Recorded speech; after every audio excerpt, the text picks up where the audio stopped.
எல்லோருக்கும் வணக்கம். பங்களாதேஷ்ல அமைதியின்மை நிலவுது அப்படின்ற செய்தியை ஒரு சில மாதங்களா நம்மளால பார்க்க முடியுது.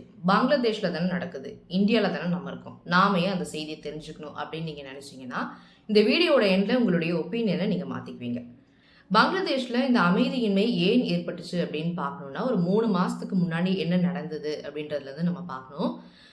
பங்களாதேஷ் பிரைம் மினிஸ்டரான ஷேக் ஹசீனா ஒரு சட்டம் கொண்டு வராங்க. அரசாங்க வேலை வாய்ப்புல 50 விழுக்காடு ரிசர்வேஷன் இருக்கு. ஆனா அதுல 30 விழுக்காடு விடுதலை போராட்ட தியாகிகளுடைய வம்சாவளியினருக்கு அப்படின்னு சொல்லிடுறாங்க. மீதி இருக்க 20 விழுக்காடு தான் மற்ற பிரிவினருக்கு அப்படின்னு சொல்லிடுறாங்க. இது அங்க இருக்கக்கூடிய மாணவர்களுக்கு பெரும் ஏமாற்றத்தை ஏற்படுத்துது. அது ஒரு போராட்டமா மாறுது. இந்த மாணவர் போராட்டம் அப்படின்றது நாளடைவில் மக்களுடைய போராட்டமா மாறுது. ஹசீனாவின் அரசாங்கத்தின் மீது ஒரு அதிருப்தி நிலவியதே இதுக்கு காரணம்னு சொல்றாங்க. இவ்வளோ போராட்டம் நடந்துட்டு இருக்கும்போது சுப்ரீம் கோர்ட் என்ன பண்ணிடுறாங்கன்னா, இந்த ரிசர்வேஷன் கோட்டா இருக்குல்ல 30% வந்து ஃப்ரீடம் ஃபைட்டர்ஸ்களுடைய வம்சாவளியினருக்கு கொடுத்தாங்களே அதை 5% குறைச்சிடுறாங்க. இருந்தாலும் கூட அவர்களின் போராட்டம் தனியவே இல்லை. ஷேக் ஹசீனா பதவி விலகணும், அவங்க இங்கேருந்து போகணும் அப்படின்னு போராட்டத்தை தொடர்ந்துட்டே இருக்கக்கூடிய பட்சத்தில் இவங்களை கண்ட்ரோல் பண்றதுக்கு காவல்துறை இறக்குறாங்க. ஆனா அவங்க 2 பேருக்கும் உள்ள நடந்த சண்டையால ஒரே நாள கிட்டத்தட்ட 100 பேர் இறந்து போயிடுறாங்க. நிலைமையை கட்டுக்குள்ள கொண்டு வர முடியல. இனிமே எங்களால முடியாது, நீங்க ரிசைன் பண்ணிட்டு இந்தியாவுக்கு தப்பிச்சு போயிடுங்கன்னு மிலிட்ரி சீஃப் அட்வைசர்ஸ்லாம் அட்வைஸ் பண்ணவே ஷேக் ஹசீனா தன்னுடைய பதவியை ராஜினாமா செஞ்சுட்டு இந்தியாவுக்கு தப்பிச்சு வந்துடுறாங்க. இதுக்கப்புறம் இன்டரிம் கவர்மெண்ட் ஃபார்ம் பண்றாங்க. அதாவது ஷேக் ஹசீனா ரிசைன் பண்ண உடனேயே இப்போ எலெக்ஷன் நடத்த முடியாது, ஏன்னா அங்க அன்ரெஸ்ட் இருக்கு. அதனால இடைக்கால அரசு ஒன்று ஃபார்ம் பண்றாங்க, இன்டரிம் கவர்மெண்ட்.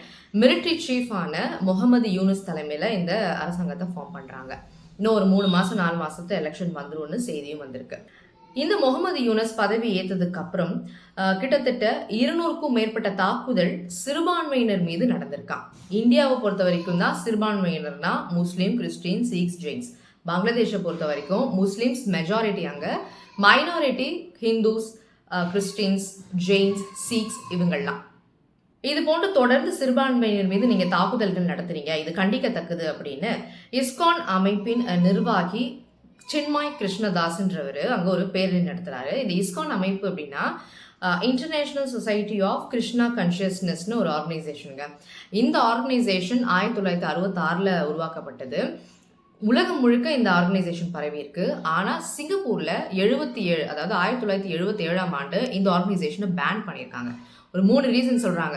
இவங்க ரொம்ப எக்ஸ்ட்ரீமிஸ்டா இருக்காங்க, யங் பீப்புளை சொசைட்டியோட இருக்காதீங்க, குடும்பத்தோட இருக்காதீங்கன்னு பிரெயின் வாஷ் பண்றாங்க, அப்புறம் ஃபினான்ஷியல் ஃபண்ட்ஸ் ஃப்ராட் பண்றாங்க, இப்படின்லாம் ஒரு குற்றச்சாட்டை வச்சு அந்த ஆர்கனைசேஷனை பேன் பண்ணினாங்க.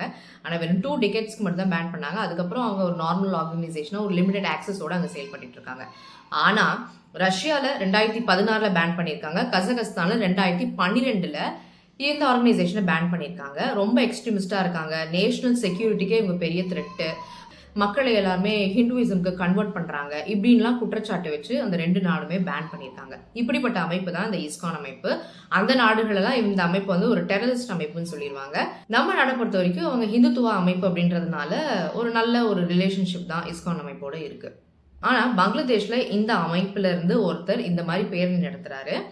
பேரணி நடத்தும் போது என்ன பண்ணிடுறாருன்னா, பங்களாதேஷ் தேசிய கொடிக்கு மேல இவருடைய அந்த காவி கொடியை ஏத்திடுறாரு. இது ஒரு தேச துரோக குற்றம். எந்த நாட்டிலுமே அந்த நாட்டோட கொடிக்கு மேல எந்த கொடியுமே பறக்கக்கூடாது. இந்த சின்மாய் கிருஷ்ணதாஸ் இந்த மாதிரி பண்றதுனால அவர் தேச துரோக வழக்குல கைது செஞ்சு சிறையில் அடைச்சிடுறாங்க. இவரை நீங்க வெளியே விடணும், இவர் கைதுக்கு நாங்க எதிர்ப்பு தெரிவிக்கிறோம்னு இந்த அமைப்புகள் அங்க போராட்டம் நடத்துறாங்க. அந்த இடத்துல ஒரு முஸ்லீம் லாயர் கொல்லப்படுறாரு. மறுபடியும் இது மைனாரிட்டி மெஜாரிட்டி குரூப்போட மோதலாம் மாறுது. மைனாரிட்டிஸ் இருக்கக்கூடிய வீடுகள், வணிக வளாகங்கள், அவர்களுக்கு சொந்தமான இடங்கள், கோயில்கள் உட்பட எல்லாத்தையும் சேதப்படுத்துறாங்க. தீ வைக்கிறது, சூறையாடுறதுன்னு இன்ன வரைக்கும் இந்த மாதிரி நிலைமை கட்டுக்கு அடங்காம தான் போயிட்டு இருக்கு. இதை தாண்டி இந்தியால இருந்து, அதாவது கொல்கத்தால இருந்து திருப்புராக்கு ஒரு பஸ் ரூட் இருக்குங்க. அது பங்களாதேஷ் வழியா போகுது. எப்பயுமே ஒரு நாட்டுல இருந்து இன்னொரு நாட்டுக்கு உள்ளார போகணும் அப்படின்னா அலவுடு கிடையாது. ஆனா இந்தியாவும் பங்களாதேஷும் நல்ல நட்புறவான ஒரு நாடு. அதனால 2015 ஒரு அக்ரிமெண்ட், ஒரு பேக்ட் போட்டு எங்க நாடு வழியா நீங்க இந்த பஸ் ரூட் அமைச்சுக்கலாம் அப்படின்னு அவங்க ஒப்புதல் கொடுக்கவே கல்கத்தால இருந்து திருப்புராக்கு ஒரு பஸ் ரூட் பங்களாதேஷ் வழியா போகுது. ஏர்வேஸை விட இந்த ரோட்வேஸோட செலவு ரொம்ப கம்மின்றதுனால பொதுமக்களுக்கு ரொம்ப யூஸ்ஃபுல்லா இருக்குன்றதுனால இப்படிப்பட்ட ஒரு அக்ரிமெண்ட் போட்டாங்க. அந்த வழித்தடத்துல இன்னைக்கு என்ன பண்ணிருக்காங்கன்னா, அந்த பஸ்ஸை வந்து லாரியை வச்சு மோதி இருக்கிறாங்க. பஸ்ல இருக்கக்கூடிய பயணிகளை வந்து தாக்கும் முயற்சியில் ஈடுபட்டிருக்கிறாங்க. இந்தியாவுக்கு எதிரான கோஷங்கள்லாம் அங்க எழுப்பப்பட்டிருக்கு. அதுக்கப்புறம் அந்த பஸ்ஸை வந்து விட்டுருக்காங்க. இதுக்கு இந்தியா வந்து மிகப்பெரிய கண்டனத்தை தெரிவிச்சிருக்கு. எங்களுடைய பயணிகள் நீங்க இப்படி அச்சுறுத்துவீங்க, சிறுபான்மையினர் மீது நடந்தக்கூடிய தாக்குதல்களை நாங்க கண்டிக்கிறோம். இப்ப எங்களுடைய மக்களையும் நீங்க அச்சுறுத்துறீங்க, இது வந்து மிகவும் கண்டிக்கத்தக்கது அப்படின்னு இந்தியா சார்பில் இருந்து இந்த கண்டனத்தை தெரிவிச்சிருக்கிறாங்க. ஓகே, இந்த பிரைம் மினிஸ்டர் முகமது யூனுஸ் வந்ததுக்கு அப்புறம் ஏன் இப்படி நடக்குது, ஏன் ஷேக் ஹசீனா இருந்தப்போ இந்த மாதிரி நடக்கல அப்படின்னா, 1971 ஈஸ்ட் பாகிஸ்தானா இருந்த இப்ப இருக்கக்கூடிய பங்களாதேஷ்க்கும் பாகிஸ்தானுக்கும் போர் நடக்குது. அது எல்லாருக்குமே தெரிஞ்சிருக்கும். இந்தியா சப்போர்ட்டால இந்த போரை வின் பண்றாங்க. தனியா பங்களாதேஷ்னு ஒரு நாடு உருவாக்கப்படுது. இந்த தனி நாடுன்ற கோரிக்கையை முன் வச்சதுல இருந்து தனி நாடுக்காக போராடி சுதந்திரம் பெற்றுக் கொடுத்தது வரைக்கும் யார் பண்றாங்க அப்படின்னா, ஷேக் ஹசீனா, அதாவது பங்களாதேஷ் பிரைம் மினிஸ்டருடைய அப்பா. அவர் தான் ஃபவுண்டர் ஆஃப் பங்களாதேஷ், ஷேக் முஜிபுர் ரஹ்மான். அதனால ஷேக் ஹசீனா பதவியில் இருந்த வரைக்கும் இந்தியாவுடன் ரொம்பவே நட்பாக தான் இருந்தாங்க. இந்தியாவில் மெஜாரிட்டி ஹிந்துஸ், பங்களாதேஷில் மைனாரிட்டி ஹிந்துஸ். மைனாரிட்டி ஹிந்துஸ் மத்தியில் ஷேக் ஹசீனாக்கு ஒரு நல்ல வரவேற்பு இருந்தது. அது மட்டும் இல்லாமல் இந்தியாவுக்கும் பங்களாதேஷ்க்கும் நிறைய வர்த்தக ரீதியாக, வணிக ரீதியாக, அப்புறம் பவர் சப்ளை ரீதியாக நிறைய தொடர்பு இருக்கு. நிறைய விஷயங்கள்ல அக்ரிமெண்ட் சைன் பண்ணி நல்லாவே போயிட்டு இருக்கு நம்ம ரெண்டு நாடுகளுக்குள்ளேயும். ஆனா முகமது யூனுஸ் என்ன பண்றாரு அப்படின்னா, பதவி வகித்த உடனேயே யூஎஸ்ல நடந்த UN ஜெனரல் அசம்பிளி மீட்டிங்ல போயிட்டு பாகிஸ்தான் பிரைம் மினிஸ்டர் வந்து மீட் பண்றாரு. மீட் பண்ணிட்டு வந்த உடனே என்ன பண்றாருன்னா, பாகிஸ்தான்ல இருந்து இம்போர்ட் பண்ணக்கூடிய அந்த கூட்ஸ்லாம் இருக்குல்ல, அந்த கூட்ஸ்க்கு வந்து ஃபிசிக்கல் இன்ஸ்பெக்ஷன்லாம் தேவையில்லை, ஃபிசிக்கல் இன்ஸ்பெக்ஷன் பண்ணால் ரொம்ப டைம் எடுக்குது அப்படின்னு அந்த ரூலை வந்து ஸ்கிராப் பண்ணிடுறாரு. ஸோ எந்த குட்ஸ் வேணாலும் உள்ளே போய்க்கலாம், ஃபிசிக்கல் இன்ஸ்பெக்ஷன் இல்லாமல் அப்படின்ற ரூல் கொண்டு வராரு. அதுக்கப்புறம் பாகிஸ்தானி ஸ்டூடெண்ட்ஸ்லாம் பங்களாதேஷில் வந்து படிக்க முடியாது ஷேக் ஹசீனா இருந்த வரைக்கும்.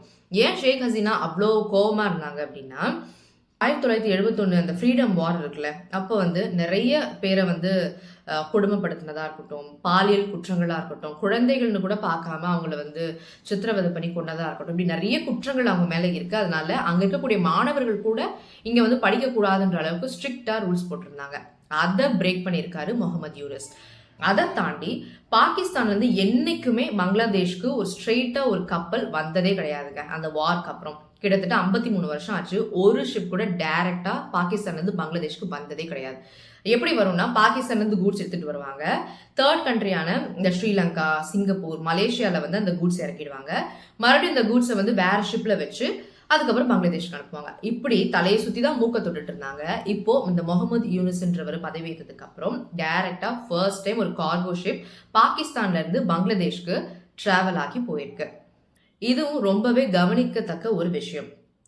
இவர் மட்டும்தான் இப்படி பண்றாரா, பாகிஸ்தான் சைட்லேருந்து எதுவுமே பண்ணலையா அப்படின்னா, பாகிஸ்தான்லேயும் பண்ண ஆரம்பிச்சிருக்காங்க. என்ன அப்படின்னா, அங்க இருக்கக்கூடிய பிசினஸ்மெனுக்கு ஃப்ரீ விசாஸ் கொடுக்குறாங்க பங்களாதேஷ் போறதுக்கு. அதுக்கப்புறம் இந்த ஷிப்போட ஆக்சஸ் கொடுத்துருக்காங்களா, இதனால நிறைய தொழில் முதலீடுகள்லாம் வரும், நம்ம வந்து ட்ரேட் வைஸ் நல்ல ஒரு இணக்கத்துல இருக்கலாம் அப்படின்னு பாகிஸ்தான்லயும் இப்ப பேச ஆரம்பிச்சிருக்கிறாங்க. ஷேக் ஹசீனா எதெல்லாம் நோ சொன்னாங்களோ அதுக்கு அப்படியே ஆப்போசிட்டா முகமது யூனுஸ் அதுக்கெல்லாம் எஸ் சொல்லிட்டு வராரு. ஷேக் ஹசீனா இந்தியாவோட நட்புறவு பாராட்டினாங்க, முகமது யூனுஸ் பாகிஸ்தானோட நட்புறவு பாராட்டுறாங்க. ஓகே, இதனால இந்தியாவுக்கு என்ன பிரச்சனை அப்படின்னா, இந்தியாவுக்கும் பாகிஸ்தானுக்கு பிரச்சனை எல்லாருக்குமே தெரியுமே. அப்போ அண்டை நாடுகளுடைய பலம் நமக்கு முக்கியம், அண்டை நாடுகளுடைய ஆதரவு நமக்கு ரொம்ப முக்கியம். ஸ்ரீலங்கா தொடங்கி Bangladesh, China, Myanmar, Singapore, Malaysia எல்லாருடைய ஆதரவும் நமக்கு ரொம்பவே தேவை. சைனாவோட நிலைமை என்ன நமக்கு நல்லாவே தெரியும். இப்போ பங்களாதேஷ் ரொம்பவே அண்டை மாநிலங்க. ஏன்னா திருப்புராவை பார்த்தீங்கன்னா, திருப்புரோட 4 டைரக்ஷன்ல 3 டைரக்ஷனுமே பங்களாதேஷ் தான் சுற்றி இருக்கு, ஒரு டைரக்ஷன் தான் இந்தியாவை பார்த்துருக்கு. அதை தாண்டி அந்த 7 சிஸ்டர்ஸுமே பங்களாதேஷ், அப்புறம் சைனா, மியான்மர் இவங்களுக்குள்ளெல்லாம் இன்டர்லாக் ஆகி இருக்கிறதுனால இந்த அண்டை நாடுகளுடைய சப்போர்ட்ன்றது இந்தியாவுக்கு ரொம்பவே தேவை. அப்படி சப்போர்ட் இல்லைன்னா என்ன ஆகும் அப்படின்னா, ஆப்வியஸ்டா டெரரிஸ்ட் அட்டாக் கூட அதிகமாகக்கூடிய வாய்ப்பு இருக்கு. பார்டர்ல அதிகமான டென்ஷன் ஏற்படலாம். ஆல்ரெடி திருப்பூர்லேருந்து கல்கட்டாக்கு போகக்கூடிய பஸ்ஸை வந்து டேமேஜ் பண்ணியிருக்காங்க. இப்படி பார்டர்ல அதிகப்படியான டென்ஷன் ஏற்படக்கூடும். இப்போ இந்தியா தரப்புல என்ன பண்ண முடியுதோ அதை தான் பண்ணிட்டு இருக்காங்க, கண்டனத்தை தான் தெரிவிச்சிட்டு இருக்கிறாங்க. இன்னும் 3-4 மாசத்துல அங்கே எலெக்ஷன் நடக்கும், பவருக்கு யார் வரப்போறா அதுக்கப்புறம் தான் நமக்கு தெரிய வரும் அங்கே என்ன நடக்க போகுது. இந்தியாவுக்கு ஆதரவாக இருப்பாங்களா இல்லை அந்த நிலைப்பாடு கொஞ்சம் மாறக்கூடிய வாய்ப்பு இருக்கா, என்ன நடக்குதுன்னு இன்னும் சில நாட்கள்ல தான் பார்க்க முடியும். மேலும் இது சார்ந்து உங்களுடைய ஒப்பீனியனை கீழே கமெண்ட் செக்ஷன்ல லீவ் பண்ணுங்க. மீண்டும் வேற ஒரு வீடியோல வேற ஒரு செய்தி சொல்றேன். அதுவரை உங்களிடம் இருந்து விடைபெறுவது நான் பூஜிதா தேவி.